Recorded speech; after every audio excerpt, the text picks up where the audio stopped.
নমস্কাৰ ৰাজগড়ত যেহেতু 22-23 ডিচেম্বৰ 2025 তাৰিখে ৰূপালী জয়ন্তী বৰ্ষ সেই গতিকে পুৰা প্ৰস্তুতি চলি আছে।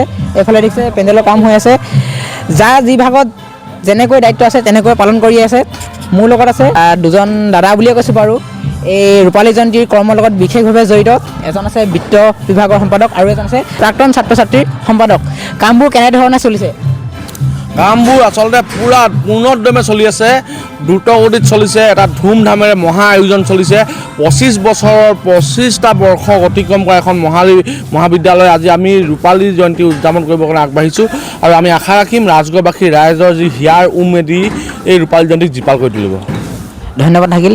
আপুনি ৰাইজক কি ক'ব, এনে আপোনাৰ অনুভৱ কেনেকুৱা? অনুভৱ ভাল, ধুনীয়া। আশা কৰিছোঁ সকলো ৰাইজ আহক, আমাকো উৎসাহিত কৰিব। আপোনালোকৰ উপস্থিতিয়ে ভাল লাগিব। দুদিনীয়া বৰ্ণাঢ্য কাৰ্যসূচীৰে কোন কোন আহিব? বিশিষ্ট অতিথি হিচাপে কাৰোবাক নিমন্ত্ৰণ কৰিছে? আচলতে কাইলৈ আমাৰ মূল কাৰ্যসূচী হ'ব আমাৰ পতাকা উত্তোলন। তাত পতাকা উত্তোলন কৰিব অসম চৰকাৰৰ সন্মানীয় কেবিনেট মন্ত্ৰী বিমল বৰা ডাঙৰীয়া আৰু তেখেত সভাপতিও হয় আমাৰ ৰূপালী জয়ন্তী।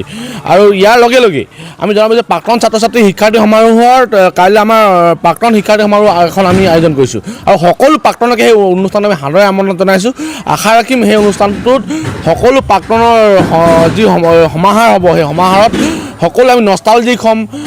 কলেজীয়া দিনৰ মহাবিদ্যালয়ৰ দিনৰ কথাবিলাক আমি ৰোমন্থন কৰিম আৰু আমাৰ সাংস্কৃতিক শোভাযাত্ৰা যি হ'ব তাত আহিব আমাৰ অসমৰ জনপ্ৰিয় অভিনেত্ৰী যশস্বী ভূঞা আৰু আমাৰ আহিব অৰুণ হাজৰিকা ডাঙৰীয়া অভিনেতা। আৰু আমি সকলো ৰাইজক আমি সাংস্কৃতিক শোভাযাত্ৰা আমন্ত্ৰণ জনাইছোঁ আৰু সাংস্কৃতিক সন্ধ্যাত অংশগ্ৰহণ কৰিব অসমৰ কেইবাগৰাকীও উজনি অসমৰ কেইবাগৰাকীও জনপ্ৰিয় কণ্ঠশিল্পী তথা অসমৰ জনপ্ৰিয় কণ্ঠশিল্পী সীমান্ত শেখৰ ডাঙৰীয়া। আৰু সেইকাৰণে আমি সকলো ৰাইজকে আমাৰ গোটেইকেইটা কাৰ্যসূচীতে আহিবৰ কাৰণে বিনম্ৰতা অনুৰোধ জনালোঁ। হয়, ধন্যবাদ জনাইছোঁ।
ৰাজগড় মহাবিদ্যালয় ৰাজগড় কলেজ স্থাপিত 1 আগষ্ট 2000 চন।